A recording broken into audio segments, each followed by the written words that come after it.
Therefore I urge you, brothers, in view of God's mercy, to offer your bodies as living sacrifices, holy and pleasing to God. This is your spiritual act of worship. Don't conform any longer to the pattern of this world, but be transformed by the renewing of your mind.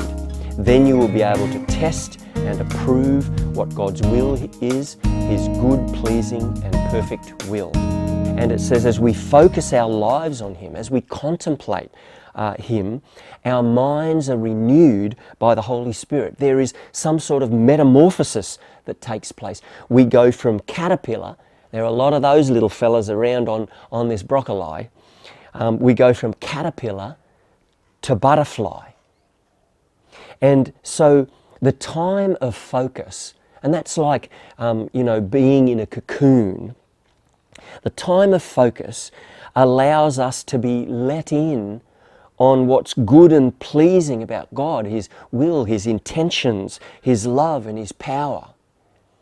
And as we're let in on those, in a cocoon, beholding, focusing, being quiet, focusing all of our lives just on that one focus, on God Himself, then we're let in on all of this. And this is what gives us wings. You know, in Hebrews 11:27, it says that Moses took the risk to leave Egypt and to face great challenge because he saw Him who is invisible. In other words, spiritually he beheld God, and inwardly he got wings that strengthened him and enabled him to do what he did. When we talk about code keepers, it's when we think that doing the right thing somehow is more important than embracing God's love and just being with Him.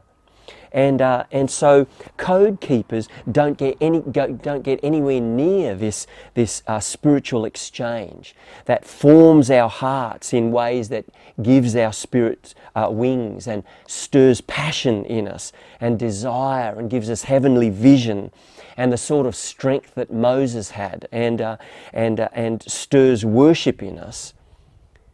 Because they're more like, green caterpillars, just munching on the leaves. They're spiritually earthbound. They haven't got time to behold. They're busy keeping the code. They're busy spinning around doing what's right, and that becomes the major thing. But if we don't gaze upon God, if we don't stop and go into the cocoon and just focus our hearts and lives on God and gaze upon Him, we can't expect spiritual or inward wings.